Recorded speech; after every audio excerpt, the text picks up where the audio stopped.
सत्यनारायण भगवान की जय। दूसरा अध्याय।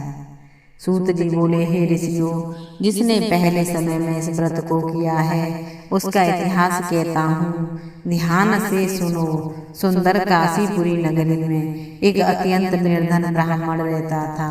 सुंदर काशीपुरी नगरी में एक अत्यंत निर्धन ब्राह्मण रहता था। वह भूख और प्यास से बेचैन हुआ नित्य पृथ्वी पर घूमता था।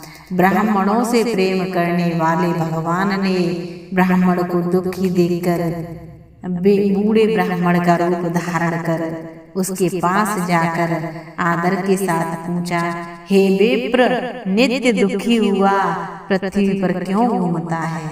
हे विप्र, नित्य दुखी हुआ पृथ्वी पर क्यों घूमता है? हे श्रेष्ठ ब्राह्मण, यह सब मुझसे कहो, मैं सुनना चाहता हूँ। ब्राह्मण बोला, मैं निर्धन ब्राह्मण हूँ, भिक्षा के लिए पृथ्वी पर फिरता हूँ। हे भगवान, यदि आप इसका उपाय जानते हो तो कृपा कर कहो।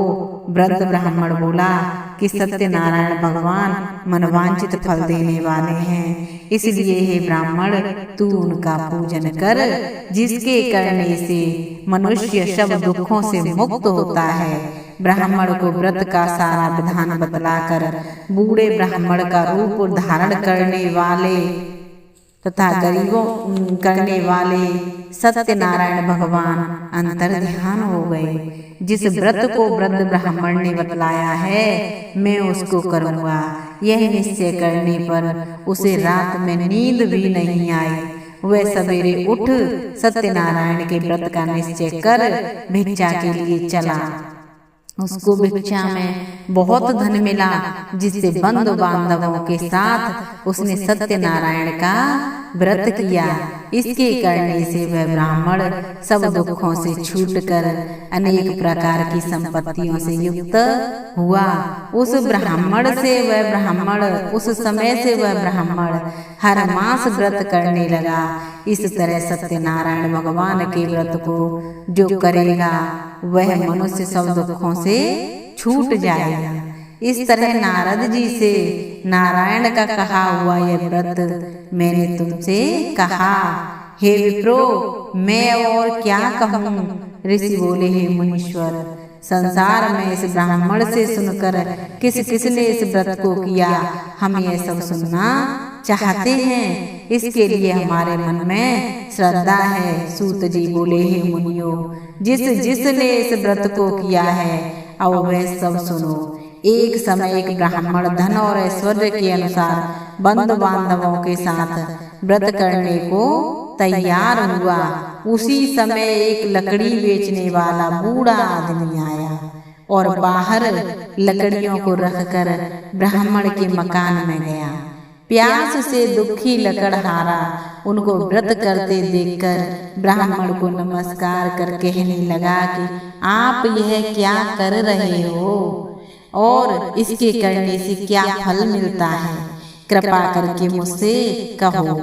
ब्राह्मण ने कहा, सब मनोकामनाओं को पूरा करने वाला यह सत्यनारायण भगवान का व्रत है। इसकी ही कृपा से मेरे यहाँ धन धान्य आदि की वृद्धि हुई है। ब्राह्मण से इस व्रत के बारे में जानकर लकड़हारा बहुत प्रसन्न हुआ। चरणामृत ले और प्रसाद खाने के बाद अपने घर को गया।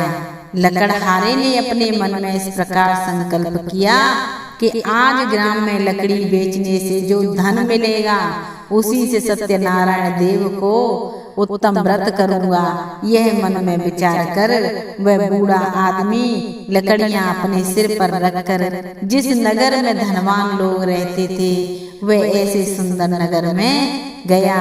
उस रोज वहां पर उसे उन लकड़ियों का दाम पहले दिनों से चौगुना मिला। तब वह बूढ़ा लकड़हारा दाम ले और अति प्रसन्न होकर पक्के केले की पुली, शक्कर, घी, दुग्ध, दही और गेहूं का आटा इत्यादि सत्यनारायण भगवान के व्रत की कुल सामग्रियों को लेकर अपने घर गया। फिर उसने अपने भाइयों को बुलाकर विधि के साथ भगवान जी का पूजन और व्रत किया।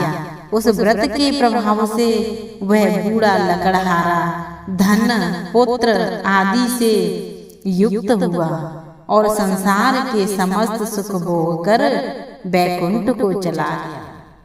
दूसरा अध्याय पूरा हुआ। सत्यनारायण भगवान की जय।